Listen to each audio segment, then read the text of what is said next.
Welcome to Coaching with Ricky. I'm Ricky. Let's talk about 10 things managers say that are huge red flags you need to watch out for. Number 1, I'm out next week, but you can email me or text me.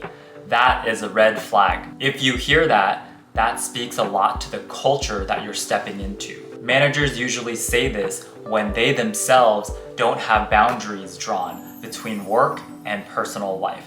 And that creates an expectation on their part that they want you to respond to emails, or if there's an urgent email or message, they want you to step in and respond to it, even if you're on vacation. But the thing about this is you earned your vacation. Your vacation is time off that you deserve. So make sure that you draw that clear boundary and don't feed into this norm that may exist on teams and companies that I've seen a lot. Because if you start responding to emails while you're out on vacation, that sets an expectation and it allows people to step beyond the boundaries that you draw. And it makes them more comfortable in reaching out to you and expecting a response. But if you draw firm boundaries from the minute you start a new company or join a new team, or you have a conversation with your manager and say, when I'm on vacation, I won't be available.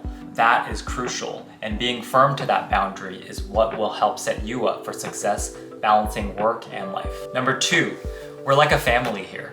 That's something I hear very often, and I'm going to say this, people might not like it, we're not a family. Work is not a family. You can have qualities that may feel very much like a family, where you feel a certain bond or a connection, or maybe you feel a sense of responsibility to help onboard or to help coworkers.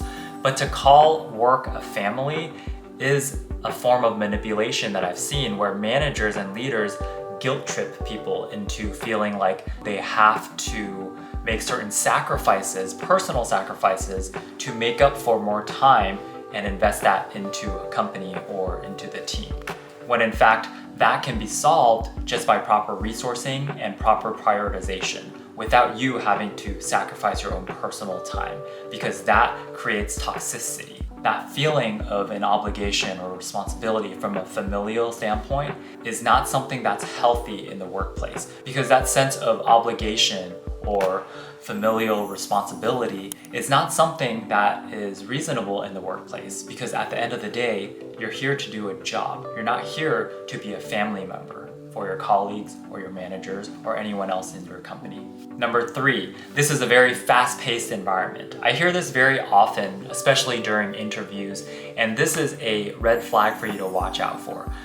Usually when people say this, it's to indicate that there might be a lot of fire drills happening, or there might be a lot of surprises and unknowns. While for some roles that is justified, for example, if you're on call, if you work for a company that has 24/7 support that's expected for customers, and your role is customer support, there might be a reasonable need for you to be on call and for you to be working in a very fast-paced environment. But if you work in finance, for example, or accounting, or HR, or something else that is not customer facing, and there isn't a 100% 24 hours a day, more times out of not, when I hear this being said by a manager, it's due to a lack of proper resourcing versus due to the fact that this company actually is a very fast-paced moving company where there are things that can't be controlled. Most of the time, things can be controlled, and most of the time things can be planned for and prevented.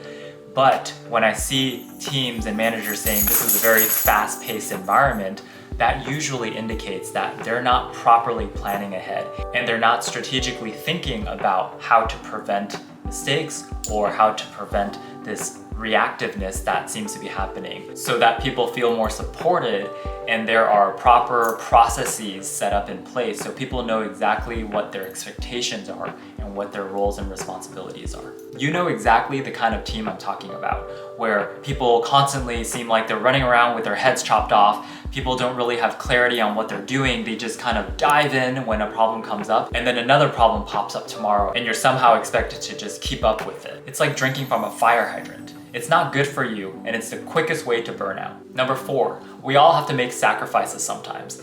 This is something that is said usually by a manager to an employee to guilt trip them, to make them feel guilty for not sacrificing their own personal time or not going above and beyond, which means carving out time from their outside of work hours and pulling it into their work hours, usually to pick up slack because there's under-resourcing happening, or there are other coworkers that are not doing their job, and the manager expects you, usually the higher performer, to pick up that slack. Number 5, just do whatever it takes to get it done. This usually indicates a manager or a leader who doesn't have a growth mindset, and they're just focused on getting a job done, checking that box, getting that project or initiative or task done. And what this does is it creates this environment where it's not very open to learning, and it's not very open to people feeling comfortable with sharing their mistakes and growing with one another. It creates walls between teams, and it creates walls between coworkers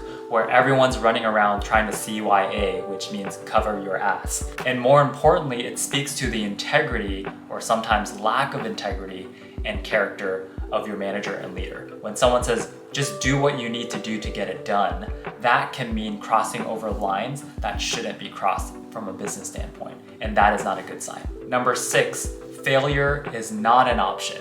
I've heard this statement be thrown around by leaders so many times over my years in the corporate world, and it automatically creates this environment where people feel as though they cannot make mistakes, and it's unrealistic. It sets people up for failure, because when you say failure is not an option, what that does to our brains is it's creating fear. It's trying to create motivation and empower people to not make mistakes. But in fact, it has the opposite effect, because you're telling them, if you make a mistake, the repercussions will be huge. Failure is not an option. That's not something you want to be saying or you want to be hearing at any company. Number 7, I understand what you're saying, but it is what it is.